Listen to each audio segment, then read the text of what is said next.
സഫ ഫർണിച്ചറിന്റെ പുതിയ വീഡിയോയിലേക്ക് സ്വാഗതം. നമ്മൾ ഇന്ന് പരിചയപ്പെടുത്തുന്നത് ചെറിയ റൂമിലേക്ക് ഒരു വലിയ അലമാരയും ഒരു ഡ്രസ്സിംഗ് ടേബിളും എങ്ങനെയാണ് ഷൂട്ടാക്കുക എന്നുള്ളതാണ് പരിചയപ്പെടുത്തുന്നത്.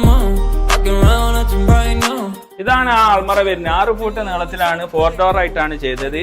ഇത് അതേമാതിരി തന്നെ ഫുൾ ലെങ്ത് ഗ്ലാസ്സിൽ ഒരു വലിയൊരു ഡ്രസ്സിംഗ് ടേബിളും ആണ് വരുന്നത്. ഇങ്ങനെ ഇത് മാക്സിമം നമുക്ക് സ്ഥല സൗകര്യം കിട്ടും. കാരണം ഈ ഡ്രസ്സിംഗ് ടേബിളിന്റെ ഇവിടെ ഫുൾ ലെങ്ത് ഇതായതുകൊണ്ട് ഈ ഡോറൊക്കെ തുറക്കാൻ കഴിയുന്ന രീതിയിലാണ് ഇവിടെ ചെയ്തത്.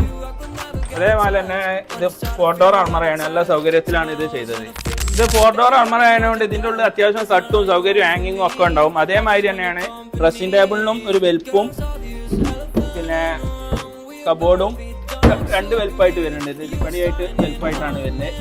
ഇതിന്റെ മെയിൻ ഹൈലൈറ്റ് എന്ന് പറഞ്ഞാൽ ഈ ഗ്ലാസിന്റെ ഇവിടുത്തേതാണ്. ഈ ഡോറ് തുറക്കുന്നതിനോണ്ട് നമുക്ക് ഡ്രസ്സിംഗ് ടേബിളിന്റെ ഉപയോഗം കിടക്കും. ഇവിടെ ഡോർ തുറക്കാനും കഴിയും, തട്ടൊക്കെ ഉപയോഗിക്കാനും കഴിയും. ഈ ഡോർ ഇവിടെ ഒന്നും ഗ്ലാസിന് തട്ടി ഒന്നും വരൂല, കറക്റ്റ് ഇതിലാണ് വരുന്നത്. ഈ ഡ്രസ്സിംഗ് ടേബിൾ അല്ലെങ്കിൽ ഈ ഡോർ നമുക്ക് തുറക്കാനും കഴിയൂല. ഒരു സാധാ ചെറിയ ഡ്രസ്സിംഗ് ടേബിൾ ആണെങ്കിലും ഇവിടെ നമുക്ക് ഈ ഡോറിന് തടസ്സമായി വരും. നമ്മളൊന്ന് ജസ്റ്റ് ഒന്ന് കാണിച്ചു തരാം. നമുക്ക് ചെറുതൊന്ന് വെച്ചാട്ട് ഇതിപ്പോ അതേ സ്ഥാനത്ത് നമ്മളൊരു ചെറിയ ഡ്രസ്സിംഗ് ടേബിൾ ആണ് ഉപയോഗിക്കുന്നത് വെച്ചാൽ നമുക്ക് ഈ ഡോറൊന്നും തുറക്കാനും കഴിയൂല. നമുക്ക് ആ ഫുൾ ലെങ്ത്തിന്റെ ഇത് ചെയ്തതിനോടാണ് നമുക്ക് മൊത്തത്തിൽ തുറക്കാനും കഴിയാത്ത അത്യാവശ്യം സൗകര്യവും കിട്ടണേ. അൾമറ തന്നെ 4 ഡോറിലും വരുന്നുണ്ട്. ഡ്രസ്സിംഗ് ടേബിളും അത്യാവശ്യം വലിയ ഡ്രസ്സിംഗ് ടേബിൾ തന്നെ. അപ്പൊ നിങ്ങൾക്ക് ചെറിയ റൂം ഉപയോഗപ്പെടുത്തണമെങ്കിൽ ഫുൾ ലെങ്ത് ഗ്ലാസും ഉപയോഗിക്കാം, വലിയൊരു അൾമറ ഉപയോഗിക്കാം. അപ്പം ചെറിയ റൂമുള്ളവരും വലിയ അൾമറ എടുക്കാതെ നിൽക്കണ്ട, വലിയ അൾമറ എടുത്തോളി. അതിനനുസരിച്ച് നമ്മൾ ഷൂട്ടാക്കി ഉണ്ടാക്കി തരും ചെയ്യും.